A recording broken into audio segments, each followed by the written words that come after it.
और करगिल विजय दिवस पर बीजेपी के राष्ट्रीय अध्यक्ष जेपी नड्डा क्या कह रहे हैं, सुनिए। लगभग 1999 की फरवरी में हमें ध्यान में आया कि Kargil sector, Dras sector, Batalik sector, Mushkoh sector और टाइगर हिल, इस पर पाकिस्तान के लोगों को, पाकिस्तान की फौज पीठ पे हमारे छुरा भोग कर वहाँ, जिसे कहते हैं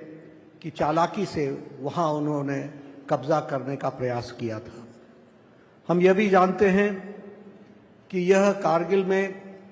उस समय के प्रधानमंत्री अटल बिहारी वाजपेयी जी ने हुक्म दिया, ऑर्डर दिया कि हमारी सेनाएं उस स्थान को फिर से वापस ले और वहां तिरंगा झंडा फहराया जाए। भारत का टाइगर हिल है, भारत का टाइगर हिल रहेगा, इस बात को लेकर के कहा गया। यहां मंच पर और यहां आर्मी के सीनियर ऑफिशियल्स जो उस समय सेवा में थे फौज के, वो जानते होंगे कि यह बहुत ही कठिन लड़ाई थी, क्योंकि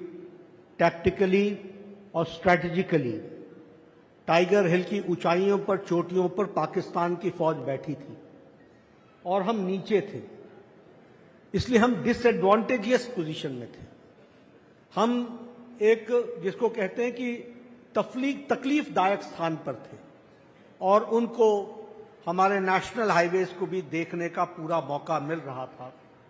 हमारी मूवमेंट्स को भी जानने का पूरा मौका मिल रहा था। ऐसी डिसएडवांटेजियस पोजीशन में कारगिल का ऑपरेशन विजय का कार्य शुरू हुआ। हम सब ये भी जानते हैं कि हाई ऑल्टीट्यूड, 15,000 फीट की हाइट से ऊपर, और हाई ऑल्टीट्यूड के साथ साथ बर्फीली हवाएं, तेज बारिश, लेकिन सबके बावजूद हमारे रणबाकाओं ने यह लड़ाई लड़ी और इस लड़ाई में 86 दिन की लड़ाई के बाद, 81 दिन की लड़ाई के बाद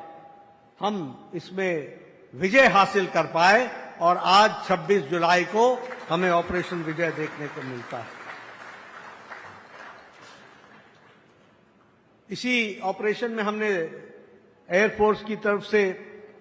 ऑपरेशन सफेद सागर, जिसमें हेलीकॉप्टर्स ने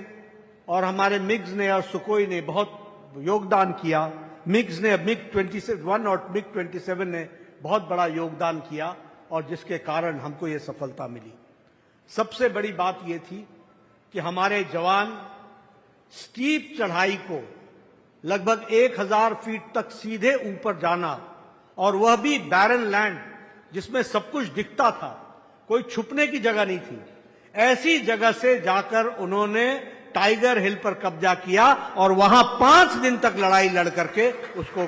पाकिस्तान के फौज को वहां समाप्त किया। यह हम सबको मालूम है। मैं यहां यह भी बताना चाहता हूं, क्योंकि जब हम फौज की बात करते हैं और देश प्रेम के साथ देश के प्रहरी के रूप में देश के बॉर्डर्स की सिक्योरिटी की बात करते हैं, तो हमको इस बात की भी चर्चा करनी चाहिए कि नीति निर्धारकों का कितना बड़ा रोल होता है और कि नीति निर्धारकों के कारण किस तरीके से स्थितियां बदलती हैं। हमारे बहुत से लोग हैं, सिविलियंस,